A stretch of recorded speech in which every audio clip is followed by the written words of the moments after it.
सहना भवतु सहनौ भुनक्तु सह वीर्यं करवावहै तेजस्विनावधीतमस्तु मा विद्विषावहै। ॐ शान्ति शान्ति शान्तिः।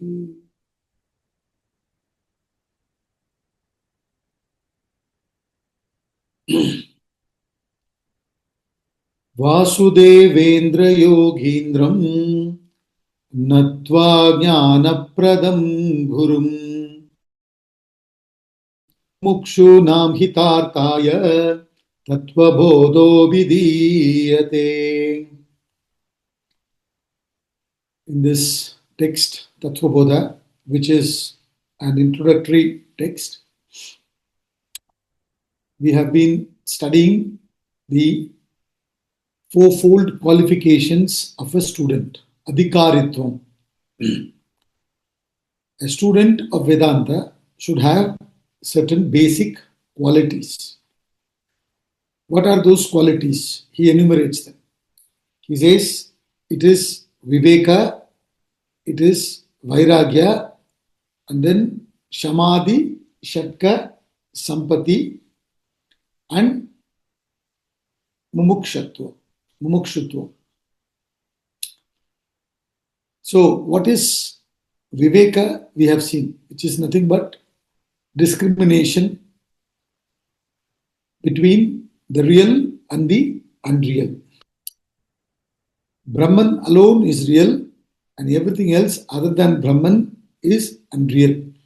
That is called, that understanding, that discrimination is called viveka. And then what is vairagya? When with viveka you understand that the entire world has no pith or substance. There is no real joy in the external world. You develop detachment from the world. So that dispassion is what is called as viragaha. Vairagya means rising above raga and dvesha. Viraga is not hatred. Hatred to the world is not viraga. Viraga means your mind rises above the absence of the ichcha, kama for the world. What you get now and what you may get in future, you understand that all belong to temporary, passing, fleeting category. Therefore, they are of no use for that ultimate happiness that I am looking for. It is only useful for transactional purpose in this world. So with that understanding, I deal with that, with the objects of the world. That is called viraga. Then comes shamadhi, shatka, sampati. Shama, adi. Shama, etc. Shama means mind control. Dhamma means sense control.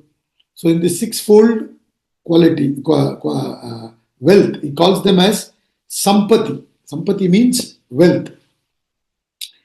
This sixfold wealth, he says, is essential for liberation. And the first one he says is mind control. We've seen that. Meaning, you understand that mind is the instrument, you have to control it. Mind should not be controlling you, you should be controlling it. You meaning, through your intellect, you must control and direct the mind. Mind has no direction or dimension. It can ask for the moon. It will not be satisfied. Mahashana Mahapapma, says the Bhagavad-gita. It is a great consumer. How much ever you feed the mind, it will still want to consume more and more and more. It will never be satisfied. It needs to be given a direction.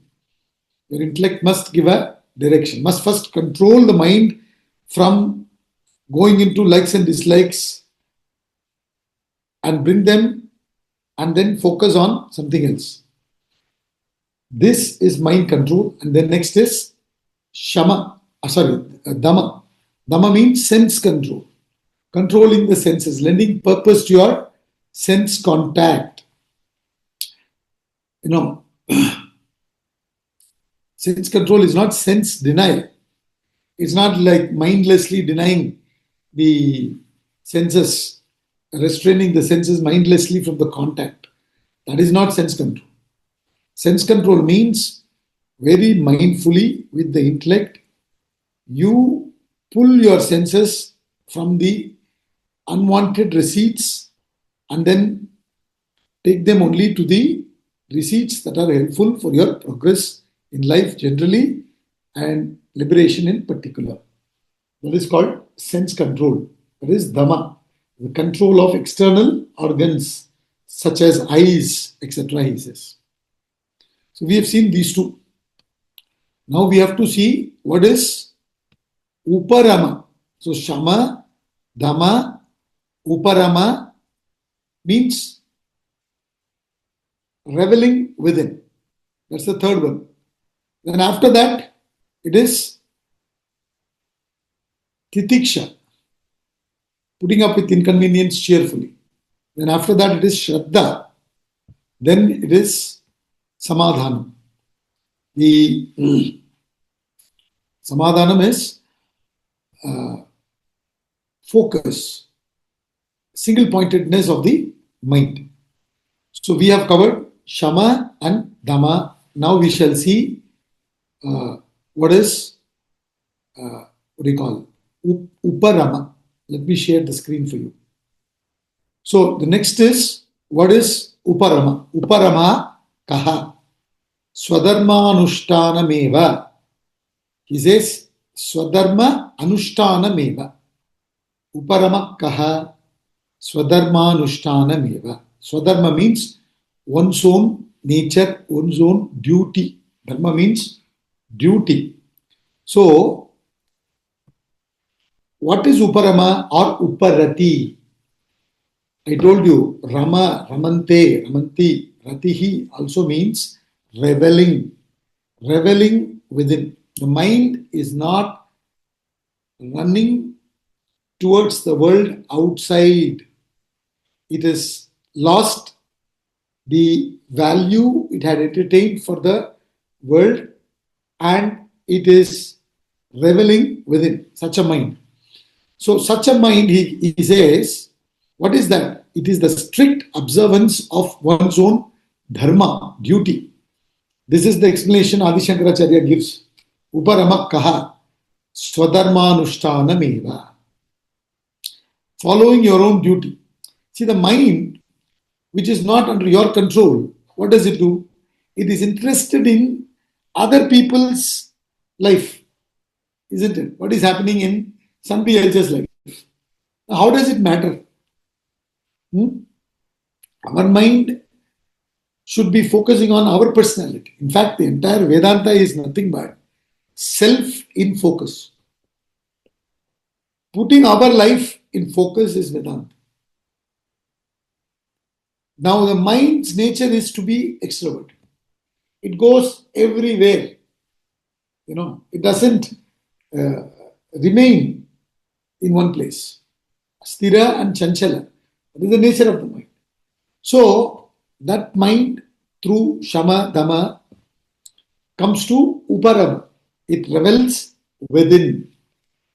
And you have to maintain this Shama and Dhamma to develop this, Uparama.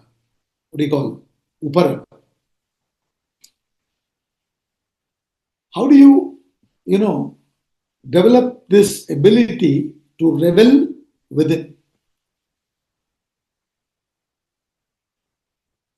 When the mind starts losing its interest in the external world, and then only you will start putting yourself into importance. So therefore, Shama, Dhamma, Karma Yoga, and delegating, you will do delegation. Say, enough. When your mind, Uparama is actually a stage where you are in a way to some extent Vanaprastha, meaning forest dwelling. Vanaprastha means forest dwelling.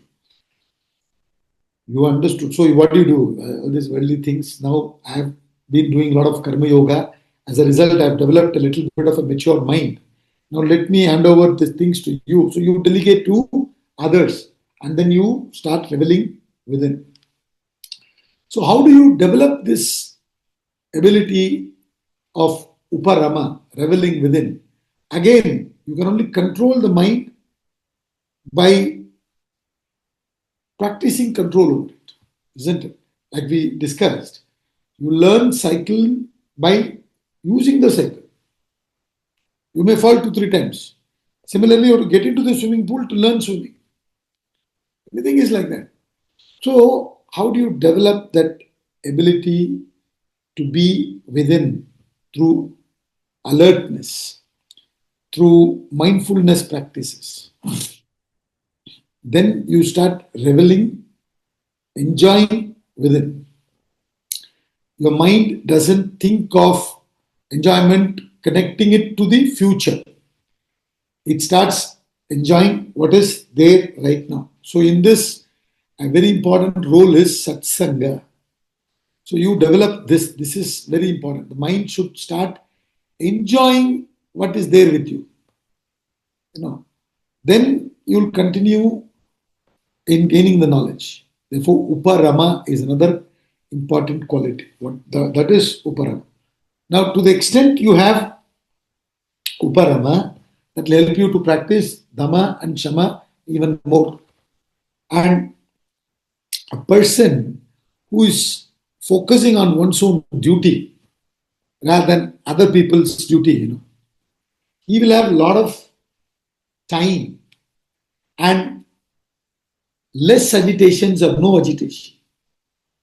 Peaceful mind, no entanglement. These are all the benefits of developing this uparati.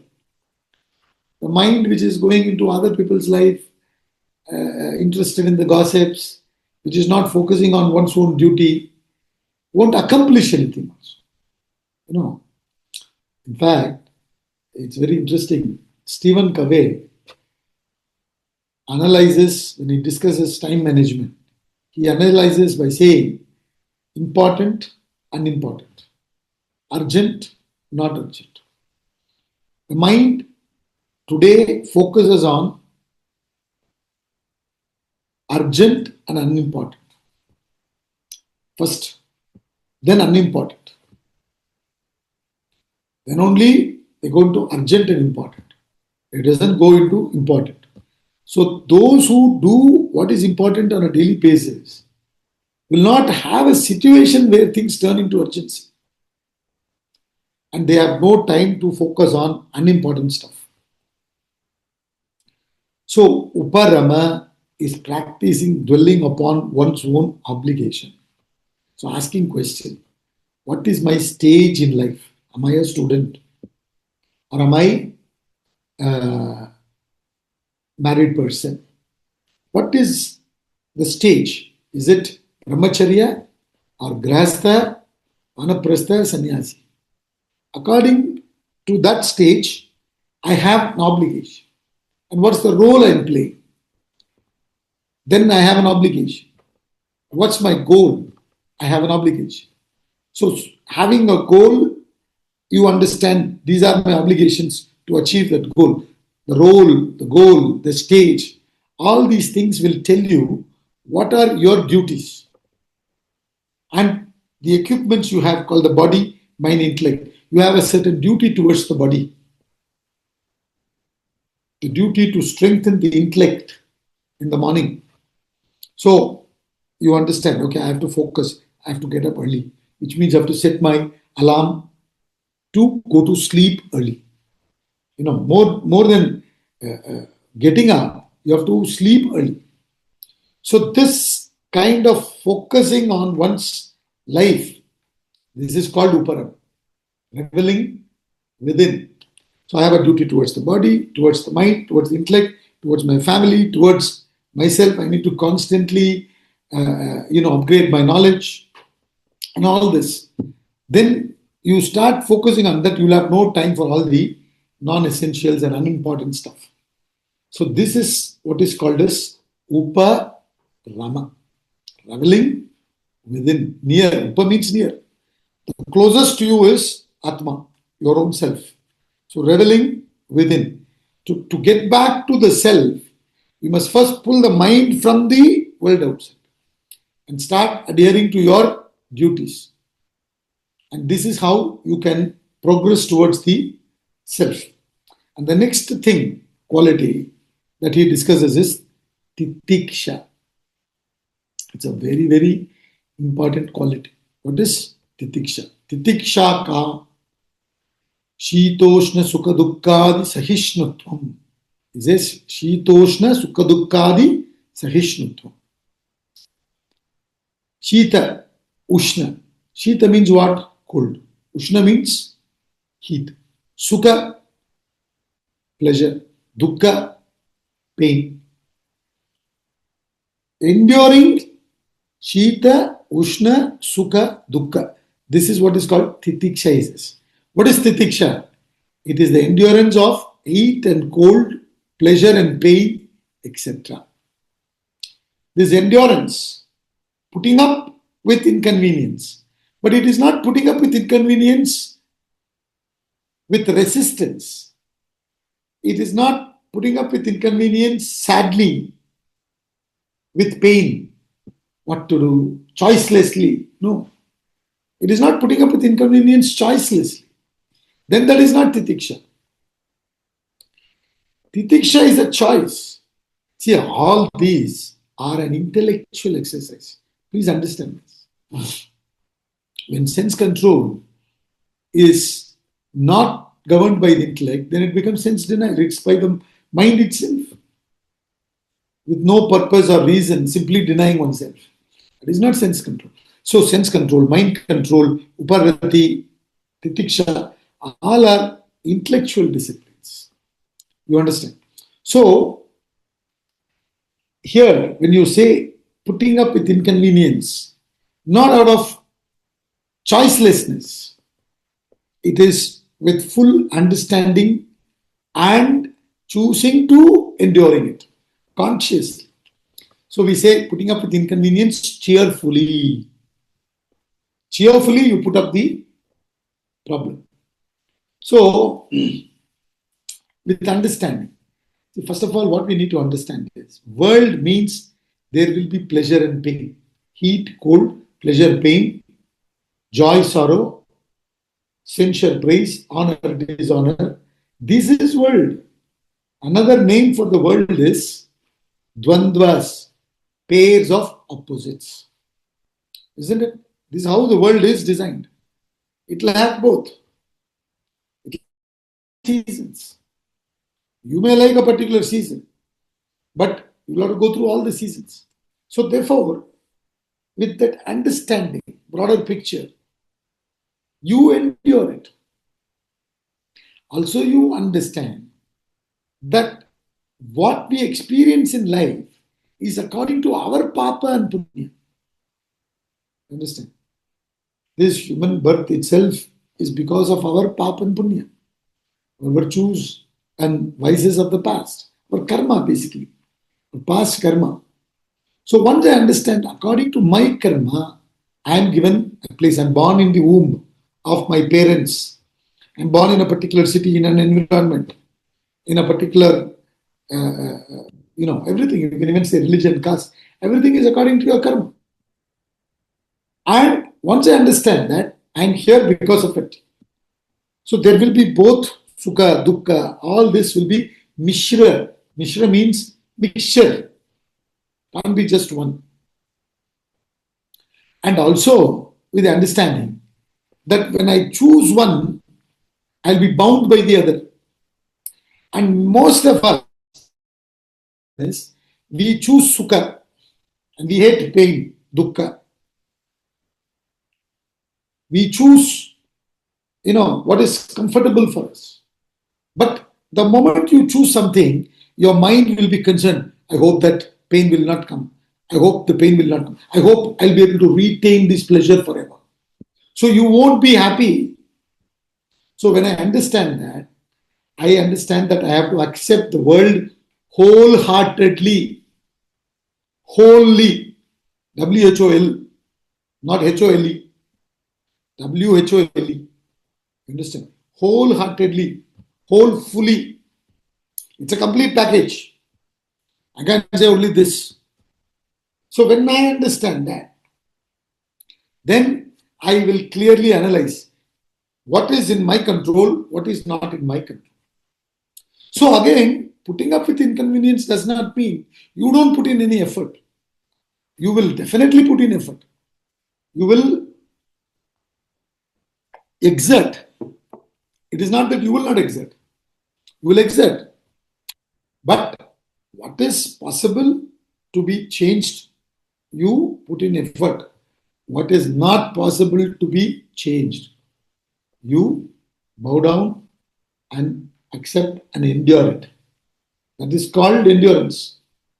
Endurance doesn't mean you become a lazy person lethargically without any effort. You blindly, put up. This is the problem. In Titiksha is a fascinating quality. You know, you put yourself into difficulty cheerfully sometimes.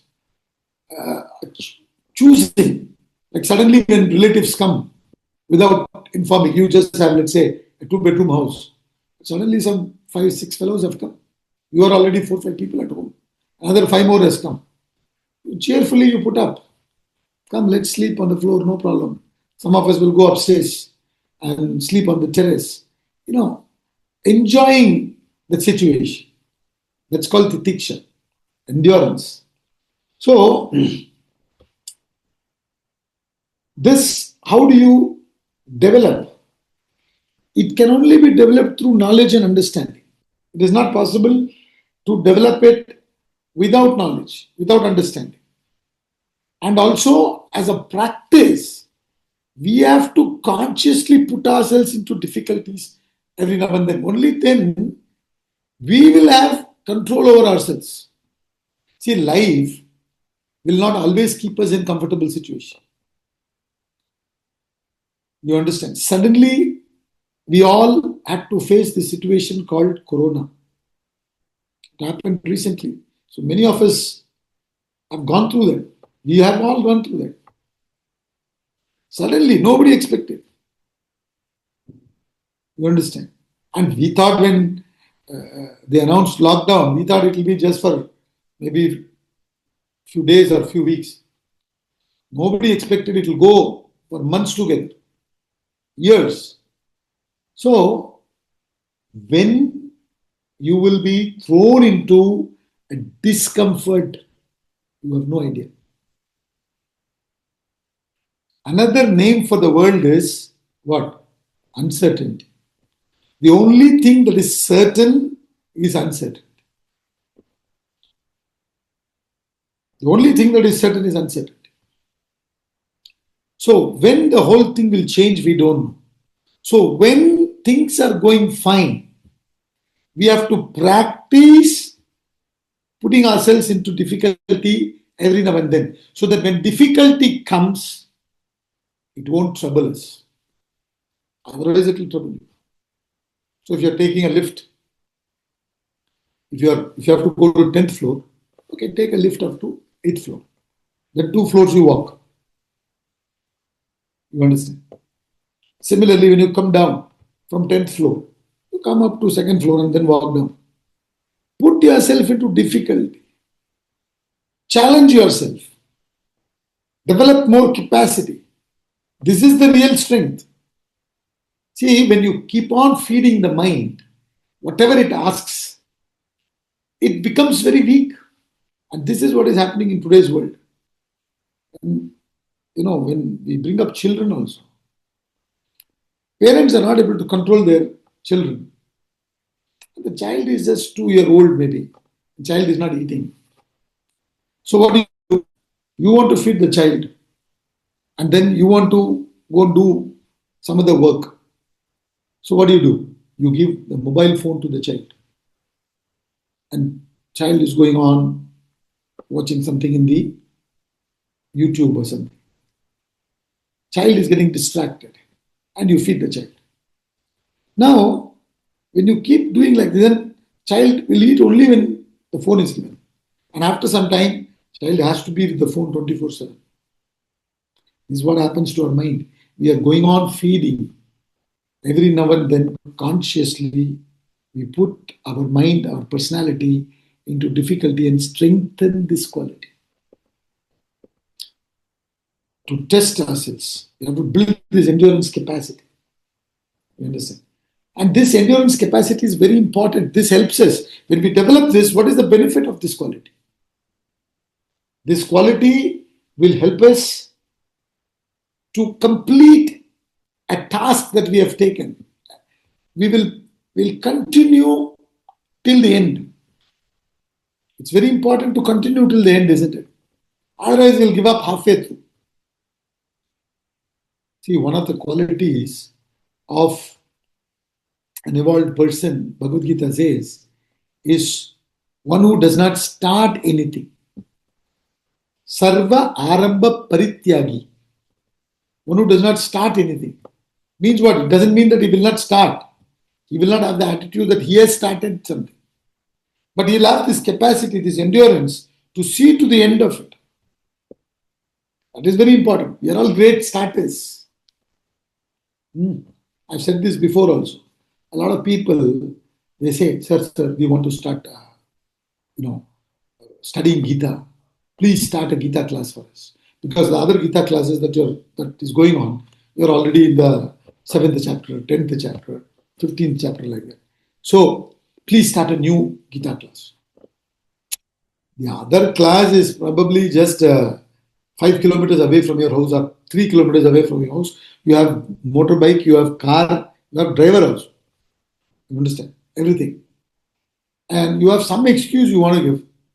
And if you say that, the other classes summary is there, you can listen to them on YouTube and then join this class, no problem. Still, let the class be closer to my house. I don't want to put in that effort and go. So people say, please start a new class. Now see, it's a commitment for us when we start a class. I don't know about you, but it is definitely a commitment for us. And especially if we start Gita class and all, to complete 18 chapters, it runs into few years. So how many of us have the capacity to travel throughout? We're all great starters. We start many things. We don't go to the end of it. So titiksha is that capacity to put up with inconvenience cheerfully and having that idea of the goal in mind and continue. That is titiksha. That's the benefit you get. You will be able to complete your effort. And then, when you have titiksha, you can do many things like yoga, dhyanam, even class, to sit for some time. You need some titiksha. There will be inconvenience. Even if, now, for example, now in Delhi, it's cold. Now, I'm not wearing the jacket because the room is heated. Don't think I'm having tremendous titiksha. Yes, of course, to some extent I have titiksha also. We all practice that. But apart from that, it's heated also. So, you sit down to study and suddenly the power may go off. And the power goes off, the heat will work. And you may start feeling cold. But if you have that capacity, titiksha, you'll put up with that. It may not come back for another 20 minutes. And the class may be still there for another 25 minutes, 30 minutes, 40 minutes. If you develop that capacity, you will go through that cheerfully, keeping that end in mind. You understand? That is called titiksha. To complete anything, you need that. It will build mental strength. That's what titiksha will do. It will develop confidence to go through. And all fear will go. What will happen if this goes away? The dependency will go. This is a very big benefit of practicing titiksha, endurance. putting up with inconvenience cheerfully and putting yourself into inconvenience every now and then, choicefully, with choice, consciously. You understand? Purposely. Develop this capacity, endurance. It's a very important quality to be able to peacefully carry through yourself in life and to be able to achieve anything in life. You need it. To do any sadhana, you need titiksha. You understand? So therefore, this independence, mental independence, is a very great, benefit we get from this practice called titiksha. And the next quality he talks about is Shraddha. What is Shraddha? Shraddha kridrishi Guru Vedanta Vakyadishu Vishwasaha Shraddha. Guru Vedanta Vakyadishu Vishwasaha Shraddha. What is Shraddha? Shraddha kidrishi. He says Guru, the teacher. Vedanta Vakyam, the words of Vedanta, Shastra. Vishwasaha, faith. Faith in Guru and the words of Shastra is Shraddha. Is this. What is the nature of Shraddha? Shraddha kidrishi. He says faith in the words of the Guru and Vedanta, Shastra, scriptures is Shraddha. This is a very important quality, and this quality is misunderstood quality like many things. Like I said, Vairagya. People don't understand Vairagya, therefore they don't want to come to Vedanta. Similarly, Shraddha. Shraddha is loosely translated as faith. For want of words, you translate it in English as faith. But what is Shraddha? Shraddha may start with faith and then it develops into conviction. Then it consistently makes you put in the effort till it brings about transformation. That's called Shraddha. It is faith plus conviction plus transformation. It is not just a superficial faith. You understand? Shraddha means faith plus conviction plus transformation. It's called Shraddha. It's a very interesting story. A king, in a kingdom there was drought. There was no rain for a few years. They were all suffering. So the king was told that if you perform yajna, it will rain. So he called a pandit and said, we should conduct this yajna. So can you organize? Will you do it? He said, yes, I'll do it. And the best day to do it is so-and-so date. Please announce that we'll do it on this date. And we'll all assemble on the seashore. And then we will do this yajna. So you make all the announcements and arrangements. I will conduct on so-and-so date, so-and-so time. And the king said, okay, very good. And before leaving, the Pandit said, listen, I will only start the yajna on that day if I find at least one faithful heart, one faithful person. The king said, I myself believe in this. Why is he saying like this? He said, okay, no problem. I agree. Then all the arrangements were made, everybody was announced, people all came, assembled, and the Pandit is not starting the, the yajna. So then the king understood, okay, according to him, he hasn't yet seen even one faithful person. Thousands of people are there, but he still thinks there's not even one person who has that Shraddha. Then suddenly after half an hour or so, he says, now let's start. The king and everybody is turning to see who's entered the yajna. So then they find one very old lady coming with an umbrella. See, what for yajna? For rain. They're praying for rain. No one has brought the umbrella. means it's not faith. If it's going to rain, you need an umbrella, is it? So, faith means what? This will take me across. It will take me to become liberated. It will help me to cross this ocean of samsara. That faith. Then only you put yourself into it fully. Otherwise, like pickle, you will touch it. Every now and then when you're eating, little bit you will touch. Into this scriptures and everything. We don't think that this is the remedy. The Shastra alone will help us. In fact, the word Shastra means teach and protect. That's what Shastra means. I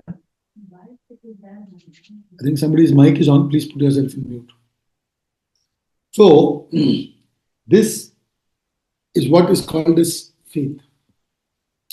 That complete belief that it will take me across. What are these scriptures, basically? When will you develop this Shraddha? How to develop Shraddha? When you ask this question, what is the scripture? What is the Shastra? The Shastra is what? The words of masters which has come through their anubhava. You understand? They don't want us to go through the anubhava, pay that expensive price and then learn. They've already paid the price. So from that, they have deducted the information and given to us.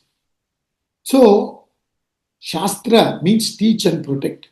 They are teaching from their experience and protecting us from wasting our time, effort, and everything. So this is called Shastra. And these great masters, they have through their experience dissolved the ego and the divinity is speaking through them. When you understand this, then you will develop faith. You are not asked to believe in some Tom, Dick and Harry's words, which somebody suddenly out of some inspiration says. No.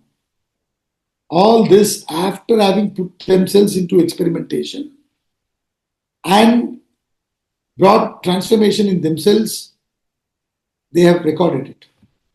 And they have not forced anything upon us. Swami Ramtirtha beautifully says, anything forced is never forceful. In fact, in the Bhagavad Gita itself, Sri Krishna says, do not give it to a person who doesn't ask. They are not showing too much interest in passing on it to you. That itself should develop faith. They are not doing any marketing, sales. Please come, please come, please come. This is what develops Shraddha. Because why is he coming? Why is he coming and telling me to learn this? Maybe they want something back from us. So you'll start doubting. So if you see, Arjuna asked, therefore Sri Krishna gave. If Yudhishthira would have asked, he would have given it to Yudhishthira. So only they give where there is demand. So there is no, marketing going on. So this questioning, this understanding, this observation will make you develop that Shraddha in the Shastra.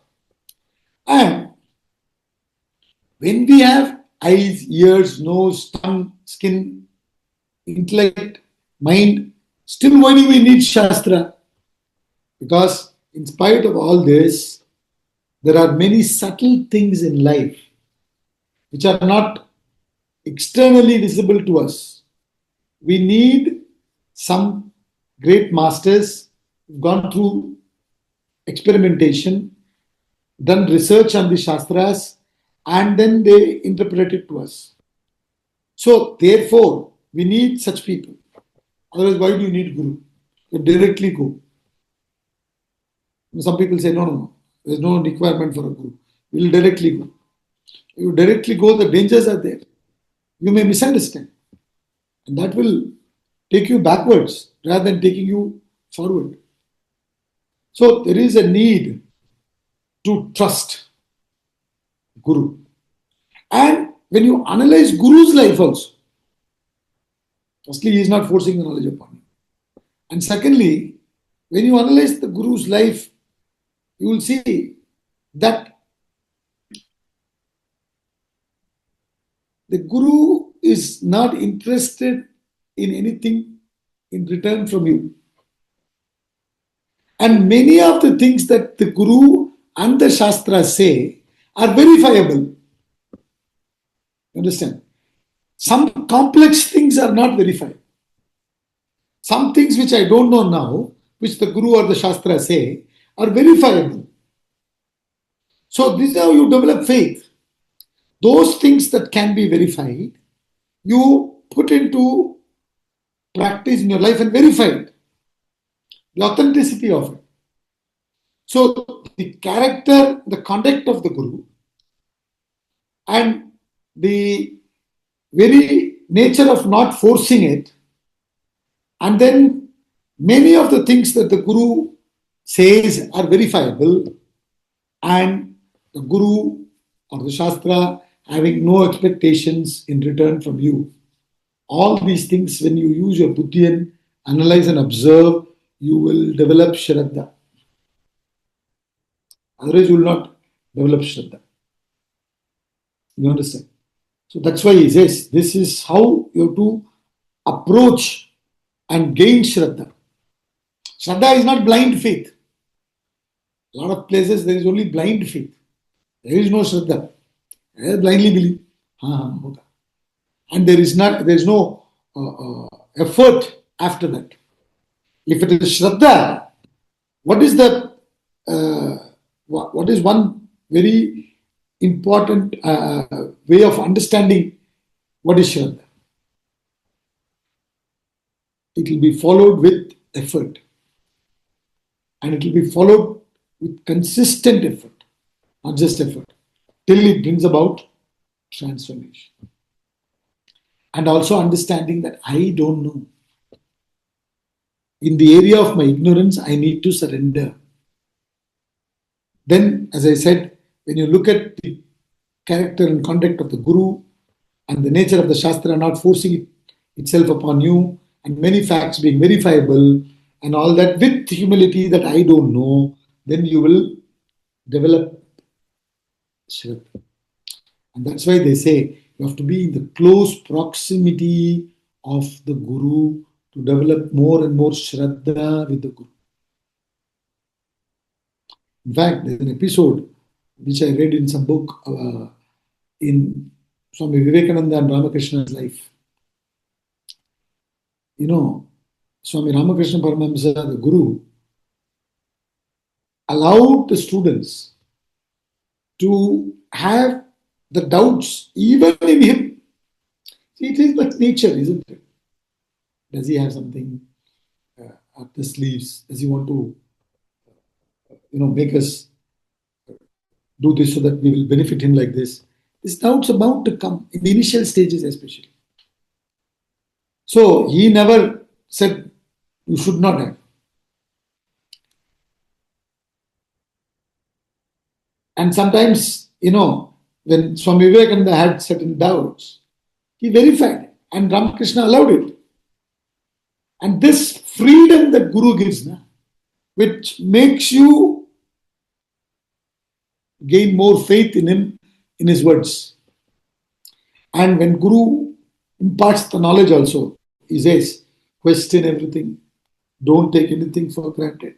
Even this, don't blindly follow. Now, these are the things which will encourage you to develop more Shraddha. So when you continue doing seva to the Guru, you will see the whole thing, the proximity.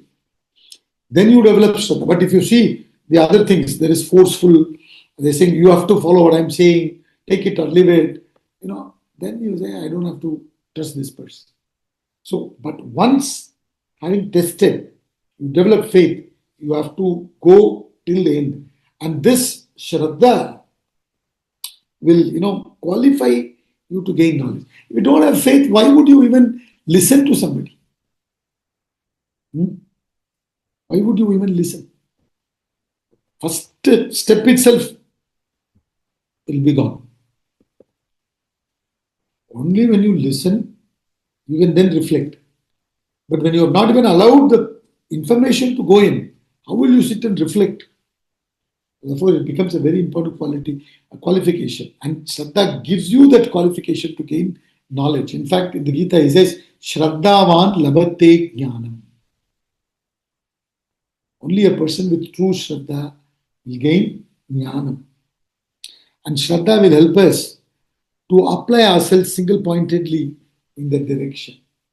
And it will enhance our inquiring capacity. These are all the benefits of Shraddha.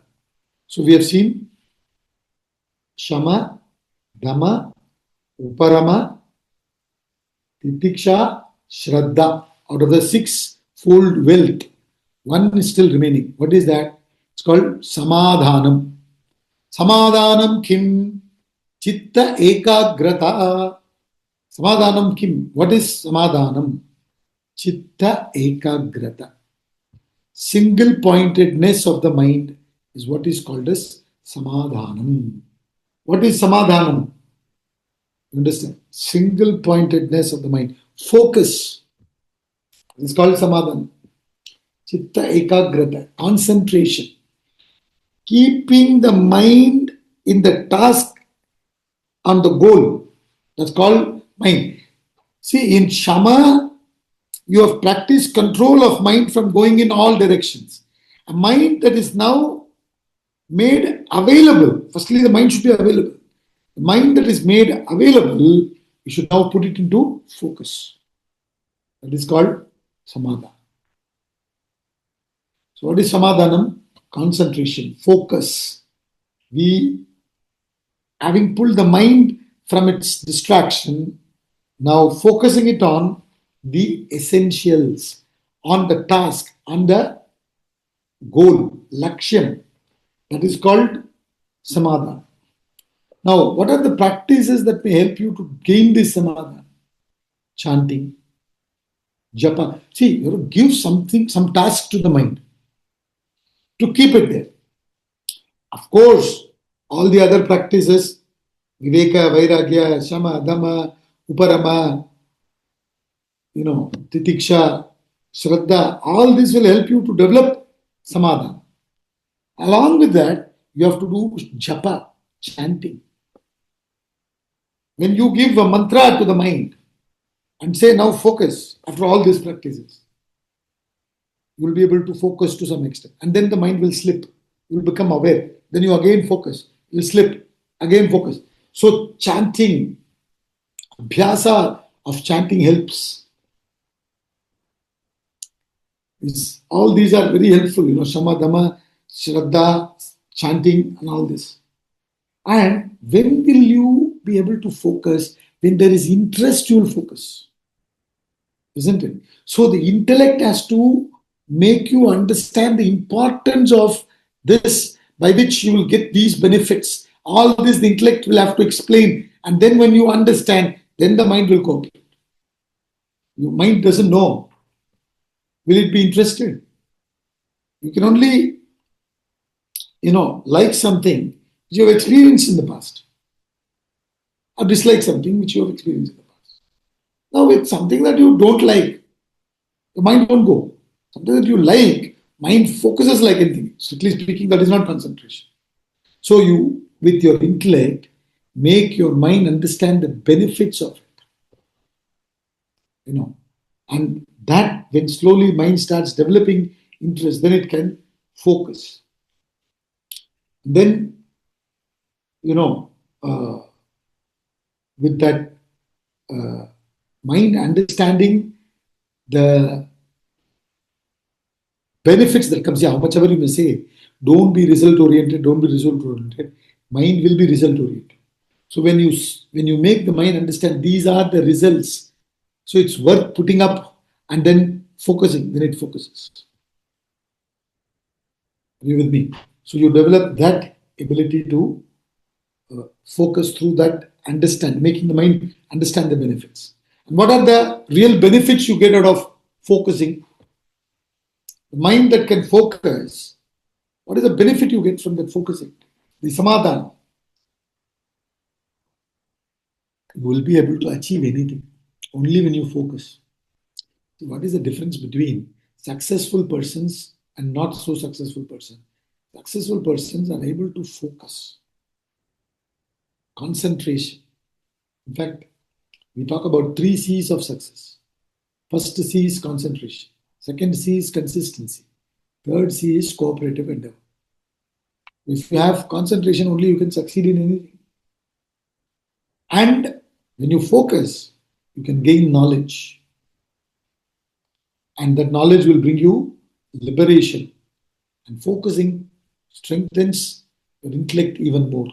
See, how do you strengthen the intellect?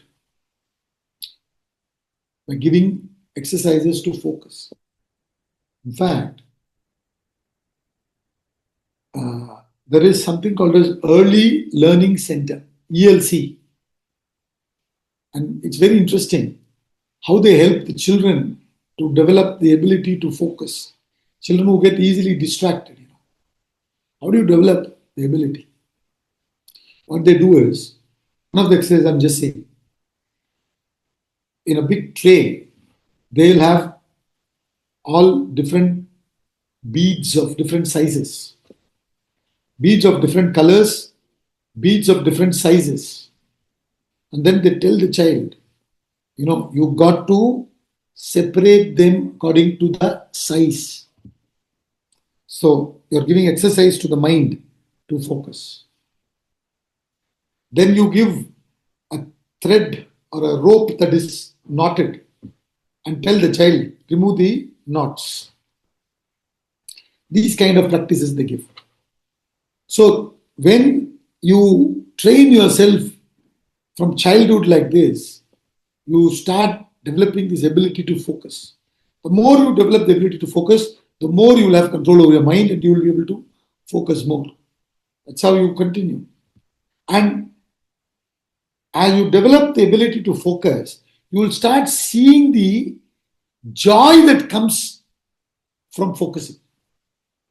And also the joy that comes in fulfilling through focusing an act. And then that brings the result. All these things will enhance you to focus further. So this is how you develop focusing ability, samadhanam, and then these are the benefits of focusing. You'll be able to gain the knowledge. You'll be able to accomplish anything, and you will develop the inner strength. So these are the 6-fold wealth thesis. In our mind, when we say wealth, we think of material things. In the scriptures, they explain something else.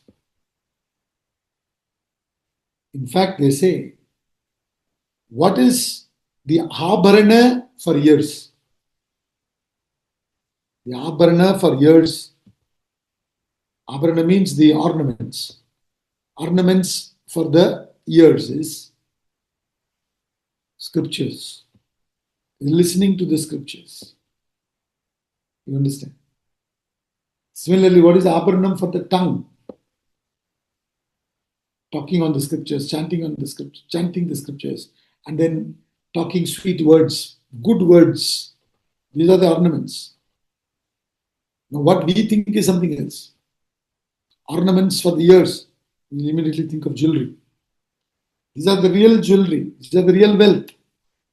The inner strength.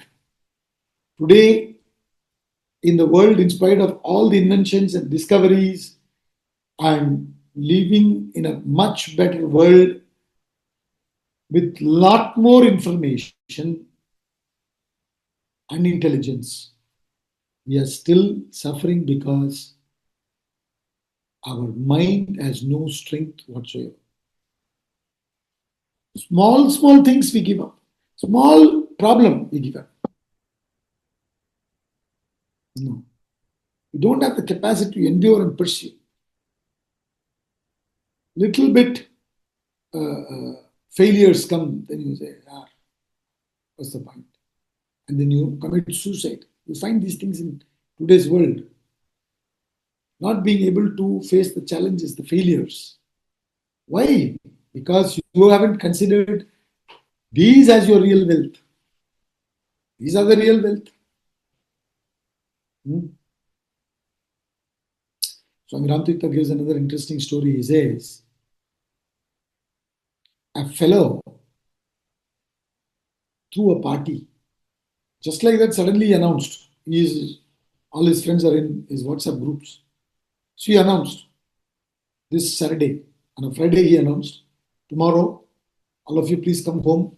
I'm throwing a big party. Please bring your family as well. Everybody came. Nobody bothered to ask, what is the reason for this party? One fellow said, Arey Baba, let me ask. Why are you throwing this party, man? What is the occasion? He said, okay, I'll tell everyone, not just you. So he said, listen, the reason I'm throwing this party is, yesterday, I was traveling in my car. I was driving it myself, the latest Mercedes Benz, and I met with an accident, and my car is completely, what do you call, destroyed. So the insurance fellow said, you cannot repair it, you can't do anything. Take whatever amount we give and go for another car. I'm throwing party for that. So what? You met with an accident. The car is completely gone. And you are throwing a party? He said, yes. I was sitting in the same car. Nothing happened to me. Isn't this an occasion to celebrate? We never look at it like that. It's only possible because when the mind is strong, only then it is possible. So that's what he's saying. Today, smallest, slightest failures. Why this is happening to me? Always only these things happen to me. Why not to others? I'm not the chosen one of the God. And then commit suicide. And in spite of all the best things in life, we still struggle because we do not have this inner wealth. We need to develop this capacity, this inner wealth. Then you will see, you'll be able to be peaceful, and that will help you to progress in life. We'll continue the rest of it next week. Let's conclude now.